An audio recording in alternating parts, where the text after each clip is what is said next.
فی الحال تو ہم یہی کر سکتے ہیں کہ کم از کم ڈاکٹر سمیہ طارق کی یہ تحریر آپ تک پہنچا دیں جو ایک انسان سے دوسرے انسان کی ابتری نے لکھوائی ہے۔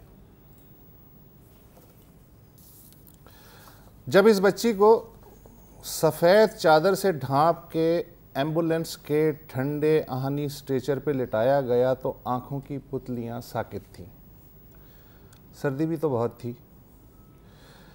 میں نے اس کا بازو چھو کے دیکھا، اتنا ٹھنڈا بازو، یہ زندہ نہیں ہے شاید۔ اور پھر اچانک ایمبولینس ڈرائیور چیخا، ڈاکٹر صاحب دیکھو دیکھو یہ سانس لے رہی ہے۔ چھوٹی سی ایمبولینس میں خوشی دوڑ گئی، اور جب ایمبولینس اسپتال کے اندر پہنچی تو ڈاکٹر اور نرسیں بھی جمع ہو گئے۔ یہ زندہ ہے، ارے یہ تو زندہ ہے، دیکھو یہ زندہ ہے۔ مگر اس بچی کی جانب نظر بھر کے دیکھنے کے لیے بھی بڑی ہمت چاہیے تھی۔ گلا ایک کان سے دوسرے کان تک کٹ کے کھلا ہوا تھا۔ میرا معاف ہوتا دماغ یہ سمجھنے کے قابل ہی کہاں تھا کہ گلے کے کھلے زخم کے درمیان جمے خون کے لوتھڑوں کے ساتھ کوئی بھی انسان چند گھنٹے چھوڑ چند منٹ بھی کیسے زندہ رہ سکتا ہے۔ پیرامیڈیکل سٹاف کا ایک رکن میری طرف پھٹی پھٹی آنکھوں سے دیکھ رہا تھا۔ کیا آپ یہ کہہ رہی ہیں کہ یہ بچی اس حالت میں گھنٹوں کچرا کنڈی میں پڑی رہی؟ میں نے کہا ہاں شاید۔ اچانک بچی کے ہاتھ میں کچھ حرکت ہوئی جیسے کھینچنا چاہ رہی ہو۔ تب مجھے احساس ہوا، ارے میں نے تو اس کا ہاتھ مسلسل پکڑا ہوا ہے۔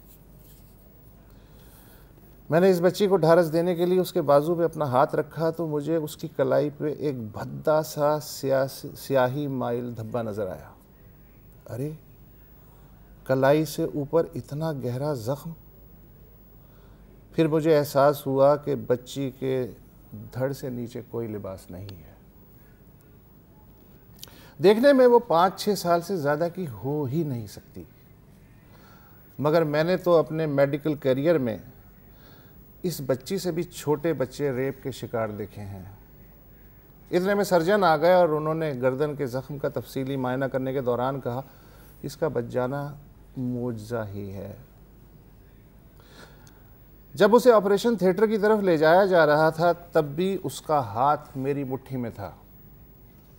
تھیٹر میں اسے تسلی دینے کے لیے جیسے ہی میں اپنا منہ اس کے کان کے قریب لائی، خون کی سڑان کا بھپکا میرے نتنوں سے ٹکرایا۔ میں ایک دم سیدھی کھڑی ہو گئی اور ایک گہرا سانس لینے کی کوشش کی۔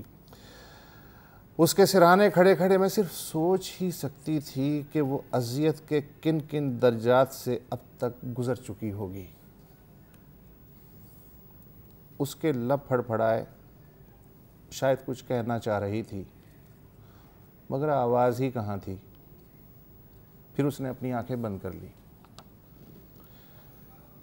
کیسا درد محسوس ہو رہا ہے؟ میرے اس سوال پہ اس نے آنکھیں کھول کے دیکھا جیسے کہہ رہی ہو یہ کیا احمقانہ سوال ہے۔ سارا درد اس کی آنکھوں میں سمٹا ہوا تھا۔ فورینزک کیسز پہ کام کرتے ہوئے مجھے 15 سال سے زیادہ ہو گئے۔ مجھے ہمیشہ یہ گھمنڈ رہا ہے کہ چاہے کیسا بھی کیس آ جائے مجھے اندازہ ہو جاتا ہے کہ اس نے کتنی اذیت برداشت کی ہوگی اور اگر یہ زندہ ہے تو کیوں ہے۔ لیکن 5-6 سال کی یہ بچی جانے خوف اور درد کے کن جہنموں سے گزر کے آئی۔ مجھے پہلی بار لگا کہ یہ کوئی حقیقی کردار نہیں، کوئی فلمی کردار ہے۔ آپریشن ٹیبل پہ بے ہوش کرنے کے بعد سرجنز نے اس کی گردن کے زخم کو پرت در پرت ریپیئر کرنے کا کام شروع کیا۔ 2 گھنٹے مسلسل کام کرتے کرتے وہ خود بھی تھکن سے ٹوٹ رہے تھے۔ پھر فیصلہ ہوا کہ بچی کی دائیں کلائی پہ لگے گہرے زخم کی ریپیئرنگ بعد میں کی جائے گی اور پھر اس بچی کو ICU میں بھیج دیا گیا۔ جب میں اس رات گھر پہنچی تو میں نے اپنے بچوں کو سینے سے چمٹا کے بھینچ لیا۔